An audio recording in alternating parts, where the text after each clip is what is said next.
Since 2013, the SwitchMed program has demonstrated the potential for a green and circular economy in 8 countries in the southern Mediterranean region.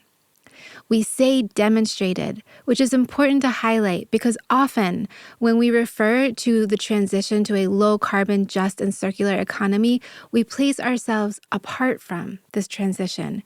And in this region, in this program, we have the invitation to change that view and realize that we are actually experiencing the transformation that we seek. Over the last 10 years, hundreds of projects are giving us evidence to this shift to the green and circular economy, and this creates a pathway to the just, low-carbon future for all. These experiences also provide us an opportunity or a chance to take it a step further and to continue to adapt and innovate into our changing world and continue to make our way along this transition.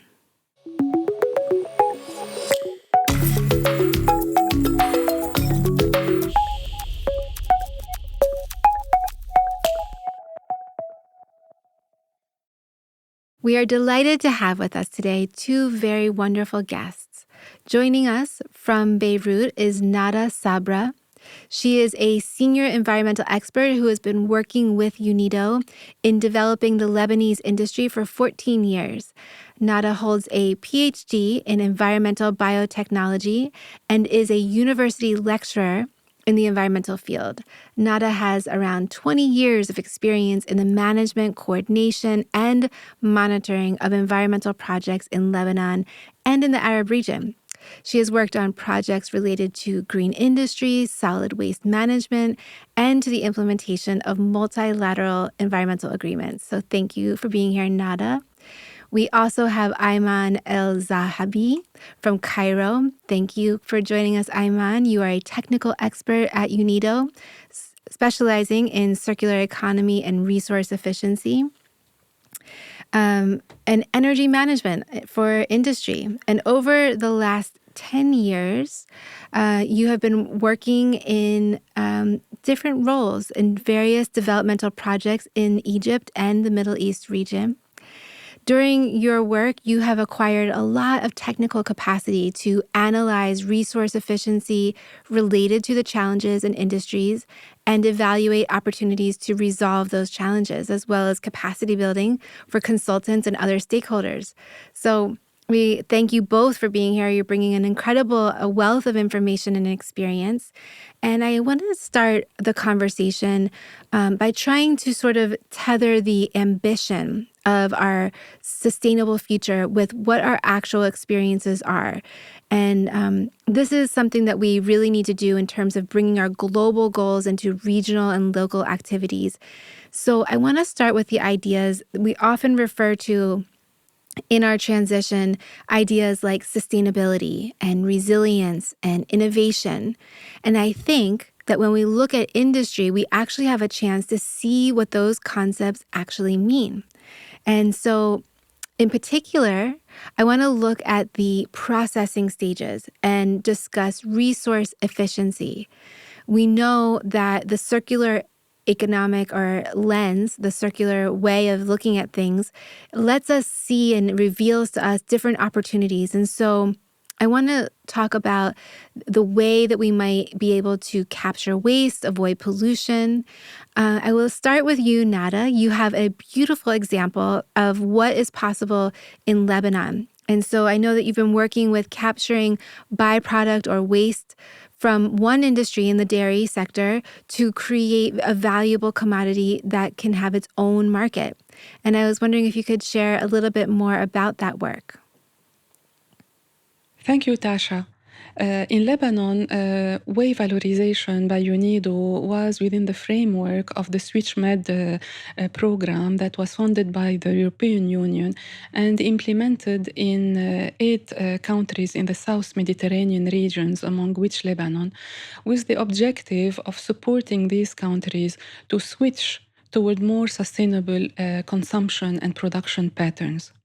And more specifically, we have worked as part of the MedTest program, a program implemented in UNIDO, which has assisted over 165 pilot industrial companies to use their resources more efficiently, whether water, energy, or raw materials, and also to adopt more circular business models where the life cycle of products is extended, where waste generation is minimized, and where we try to get the most value out of waste. So, in relation to circularity, in Lebanon, we worked on whey valorization.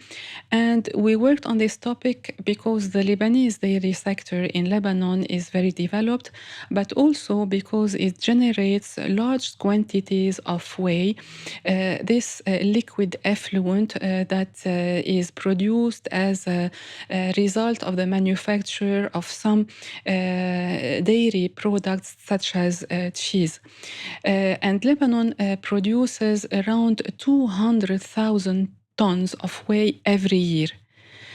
And although whey is rich in nutrients such as valuable proteins, such as antioxidants, such as digestive enzymes, but unfortunately, only a small fraction of the whey is used in Lebanon, and the majority is discharged without treatment in nature or is being treated inefficiently in wastewater treatment plants.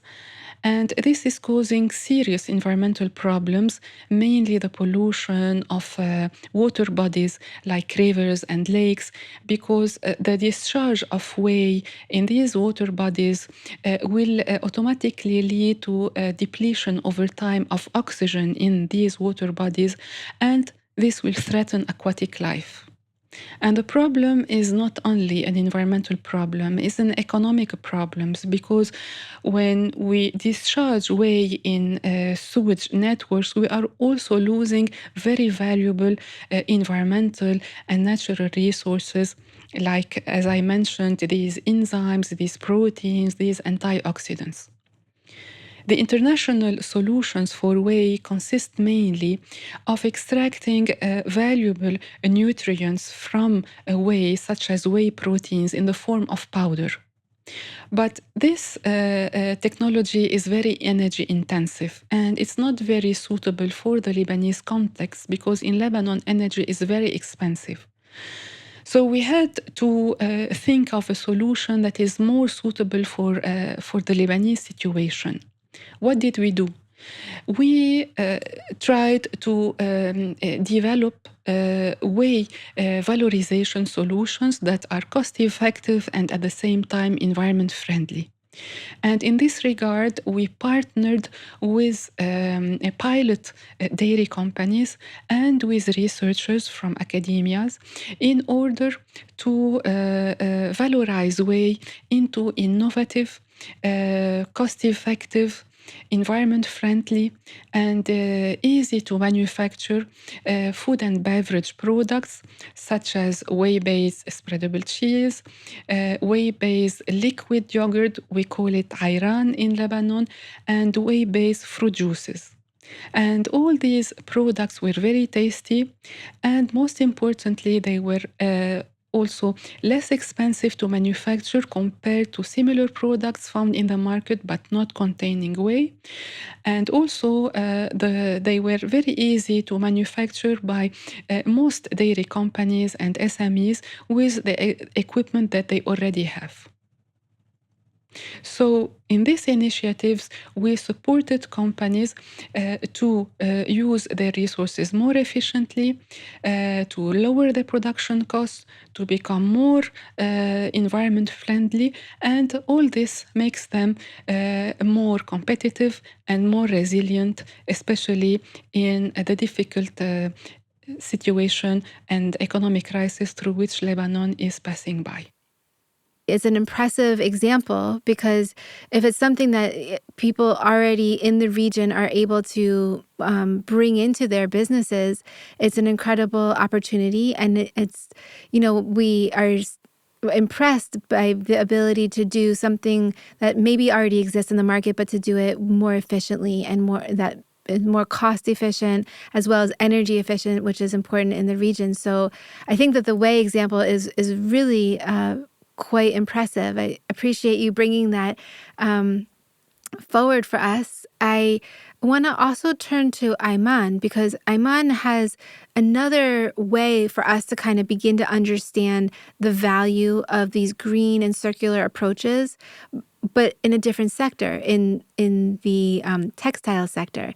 And as I understand it, Ayman, your work is focused on pre-consumer waste, which is a little bit different than post-consumer waste, which is something that we might be familiar with in the take back or recycling types of programs. And I know that working with post-consumer waste has its own challenges, because you may not know there's a lot of variabilities, let's just say. But working with the pre-consumer waste, and I understood also that there was a waste mapping survey done by the SwitchMed program, and it revealed that there was around 212,000 tons of this pre-consumer waste that was created in just 2019, which is interesting because Nada, you shared with us that there was around 200,000 tons of whey that was created. So I don't know if it's easy for everybody to really understand 200,000 tons. And so just to make it a little bit more accessible, this is equivalent to about 24 million elephants. So we're talking about 24 million elephants worth of pre-consumer textile waste generated in 2019 in Egypt alone, which is a lot. So Ayman, maybe you could tell us about this work and the ways that you're addressing these wastes and how that is sort of addressing the overarching aims of the circular economy approach. Yeah, thanks a lot, Tasha, for this introduction. And yeah, it's 212,000 tons of post-industrial textile waste generated in the country during 2019. So on annual basis, the industry in Egypt generates almost more or less this quantity per year of waste. Post-industrial textile waste is basically formed of fabrics, yarns, worn-out items, second-quality garments. All of these are articles that are eventually sent to landfills or being downcycled into other low-value products. So the idea of the project was to see how we can make the best benefit out of this valuable resource, how to direct it back into textile industry, into the fashion industry, into new products that can fit for the use, instead of having lots of pressure on the depleting natural resources or natural fibers. So in principle, let's just explain what is the difference between the post-industrial and post-industrial waste and post-consumer waste. So post-industrial waste is all the waste that's generated within the production process, within the industrial facility, before it reaches to the consumer, while post-consumer waste is whatever reached already to their consumers and were not needed anymore for their use.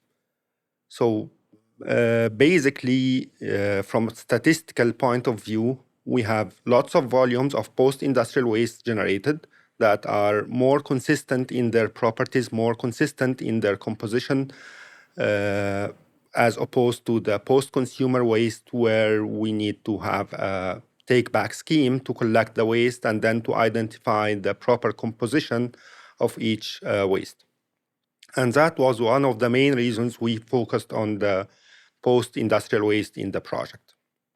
Then it comes to the market trends of recycling of post-industrial textile waste. We noted that lots of brands are now aiming for increasing the content of recycled fibers within their collections in the market. So having 11% of the products from one brand already in the market in 2022 being from recycled content. with a target of 30% in 2025. So the demand and the market needs is increasing for the recycled fibers. However, the increase in the recycling business is limited due to plenty of reasons, one of which is the technical capacity or the technical capability of recycling. Would the recycled products fit to the purpose, fit to the moda, fit to the needs of the consumers or not? Then are there enough recycling capacities existing in the market to produce the needed recycled yarns? And third point would be, or third challenge, if the recycling capacity exists, then do we have the feedstock to channel the raw material for the recycling? And this is the main points that were addressed by the project. After the mapping study and after understanding the qualitative assessment and the ecosystem of the recycling business in Egypt, we went into two pilot directions. One was to see how we can modernize the existing recycling production lines in Egypt. What are the new trends or the new technologies available on the market so that we can enhance the quality of the recycled products. And the other direction was to train and work with the companies, textile and garment companies, on training on proper segregation so that the quality of the feedstock will be enhanced and eventually increase the quality of the recycled products that are generated. This is really helpful because both the example, Nada, that you shared with us about whey, and now Ayman that you're bringing to us with the textiles, we can see a very physical experience of how these principles can be applied. But something that you're getting to right now that I think is very important is how important it is for people to have the capacity, to have the infrastructure in place, and to be able to build up the ability to do the work that needs to happen. So one part is to identify there's an opportunity. This, byproduct or waste could be used in a way that isn't being used. There's efficiencies to be had. That's a huge part of this puzzle. But there's another part that you're talking about, which is people. And I want to ask you, Ayman, if you could share with us a way of understanding who needs to be empowered, who needs to be involved in these processes so that we can continue to have the benefits. And you've talked before about the network of interconnected participants and stakeholders and the different roles and boundaries around that. And so I'd love you to share your ideas about that. In the circular economy ecosystem, we thought of the different players across the value chain as three different groups. The first group would be the consumer or the end product, end user of the product, those who have the needs for more sustained products on the market and better valuable products for their use. And those were considered as the orchestrators of the ecosystem because they are driving the whole ecosystem into a more sustainable pattern based on their needs. And then it comes to the realizers who will follow the needs of the orchestrators, of the end users for more sustainable products. And those realizers are, we can say, all of the players within the value chain of the production.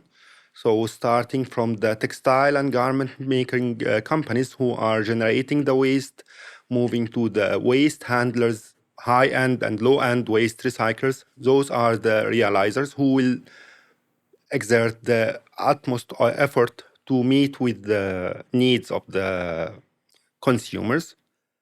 But for those two categories to exist and to be capable of fulfilling the needs, they need a legal ecosystem and the enablers within the ecosystem, who are the government players, the policymakers, the institutions, the federations, technology providers who will create the tools for the realizers to meet with the orchestrators' demands. And from our experience within the project, we tended really to work with the three categories, with the consumers and the international brands to understand their needs for more sustained products. We worked with the garment makers, with the textile makers, to train them on better segregation and how to fit with the new market trends, with the recyclers. We worked also with the national institutions to establish the legal structure that will govern the whole ecosystem and assure the sustainability of the results after the project is over. It's really helpful to start to see who's involved in this way. I think we often talk about stakeholders in some specific categories, but to begin to see who is involved as enablers and realizers and orchestrators, I think is very helpful. Nada, I want to turn to you and ask you about your view and who you think are some of the stakeholder groups that are involved, and what some of the benefits that you're witnessing that are being created by becoming more efficient that are going now into these different stakeholder groups. In Lebanon, regarding the transfer of resource-efficient technologies to industries, we have collaborated with key partners from the public sector, relevant line ministries, from the private sector, chambers of commerce, industrial associations, and with experts as well who played an important role in transferring these environmentally sound technologies to industrial companies. And the collaboration of these three partners was key for the success of the project and for making companies more ready to adopt resource-efficient technologies. And there are many benefits from having efficient industries. First, there are economic benefits. Industrial companies that use their resources more efficiently, whether water, energy, or raw materials, they become more efficient. So this means that they will turn a lower quantity of these resources into waste. So they will reduce their production costs, and at the same time, they will enhance their environmental performance. And all this will make the companies more competitive. Another advantage is at the environmental level, where the adoption of resource-efficient and circular business patterns will save valuable resources from quick depletion and will also prevent pollution.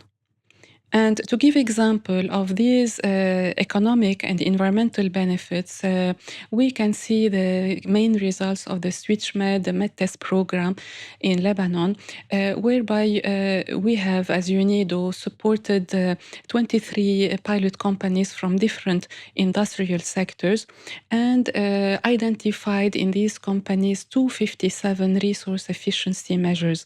And these measures, they helped the companies to reduce their energy consumption on average by around 30%, reduce their water consumption between 3 and 40% on average, and reduce their materials consumption by around 1%.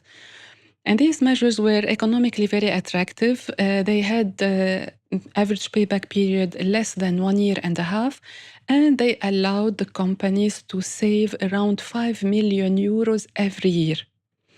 And at the environmental level, these resource efficiency measures allowed the companies to reduce their CO2 emissions by around 13,000 tons of CO2 equivalent per year, to save around 82,000 cubic meters of water per year, and to reduce solid waste generation by around 800 tons per year.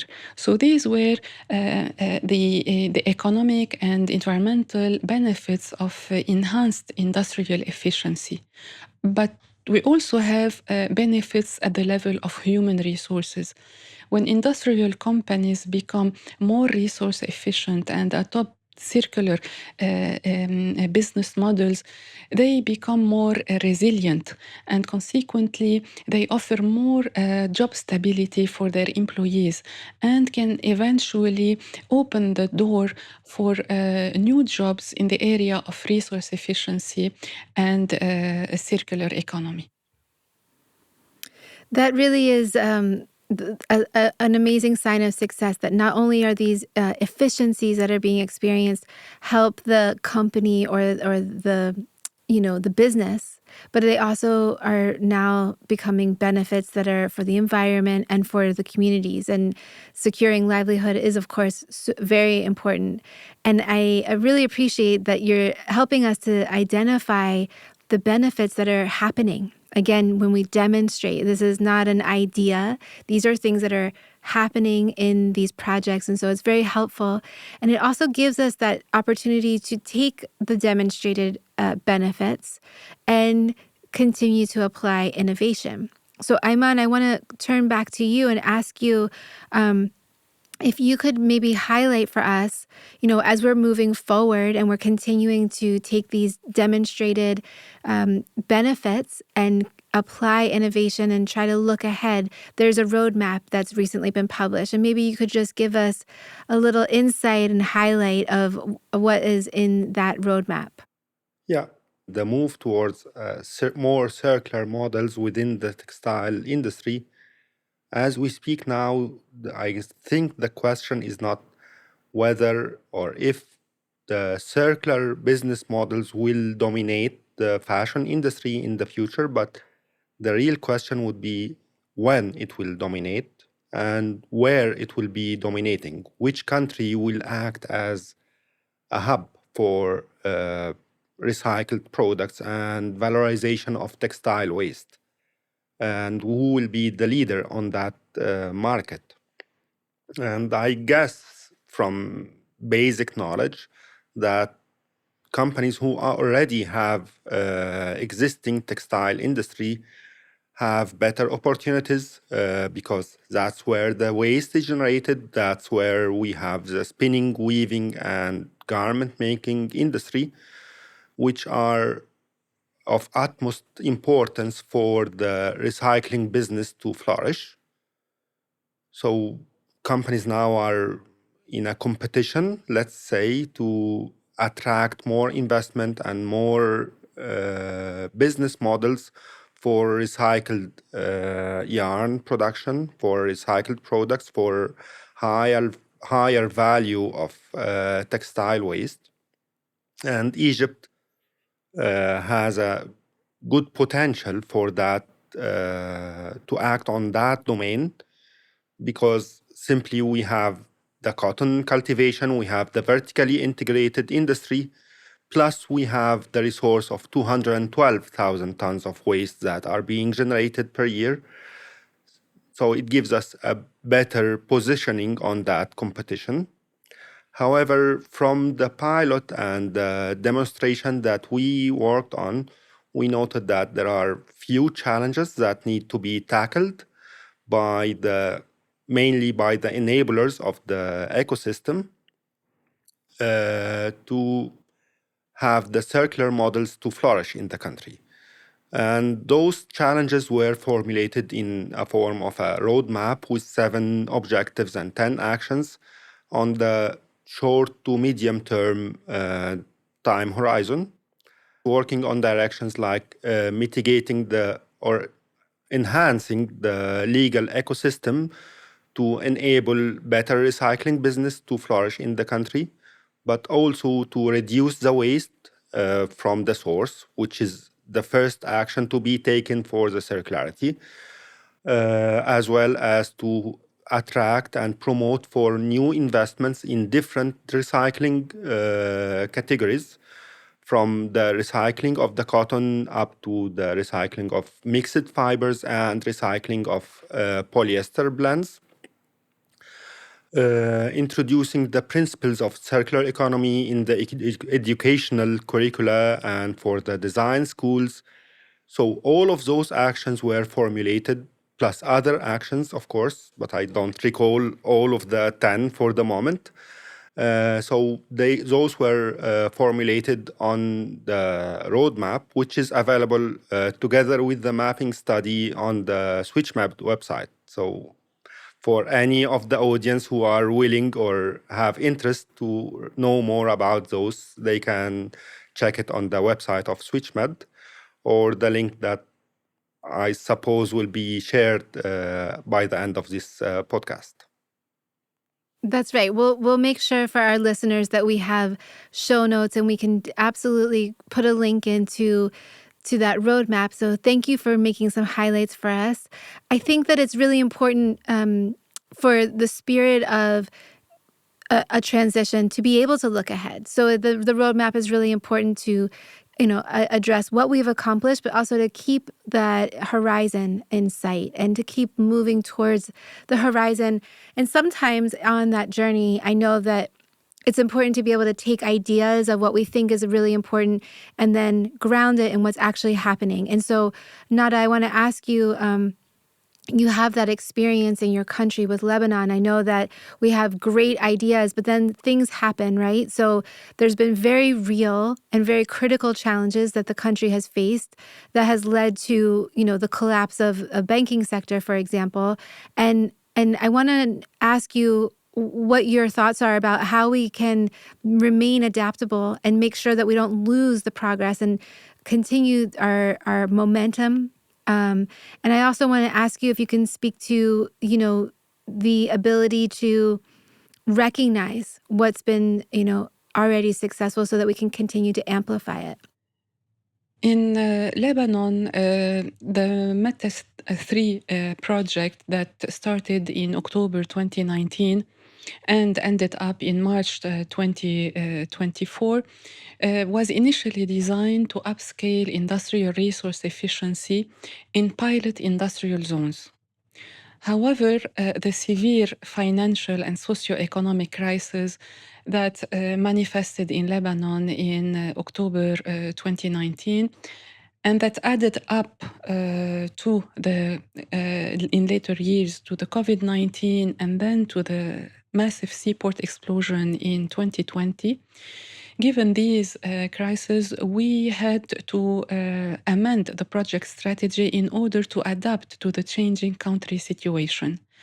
So we decided to put more focus on supporting strategic industrial sectors like the food and beverage sector or the chemical sector, because these sectors, they are vital for the country from a food security perspective, or important to better address COVID-19 pandemic, or sectors that allow a higher possibility to manufacture import substitution products that would be more cost effective for the Lebanese consumers compared to other imported products. And also these are sectors that have a high export potential, so sectors with a higher ability to enter foreign currency in the country. And this amended project strategy worked. We were successful, we succeeded, we met our objectives, and even we exceeded our objectives. And now we are in the phase of upscaling or amplifying. And in this context, based on the successful experience of the SwitchMed MedTest program in Lebanon, and the key importance of industrial resource efficiency for the resilience of the Lebanese economy and the resilience of the industrial sector, the European Union and UNIDO joined hands to launch a new project entitled Private Sector Transition to Green and Circular Economy in Lebanon. This project has a budget of 3.7 million euros. It started in 2022. It will last till end of 2025, and it will provide support to 50 companies in the food and beverage sector to help them adopt resource-efficient practices through technical assistance and in-kind grants. And also the project will be implementing pilot circular business models along the food and beverage sector.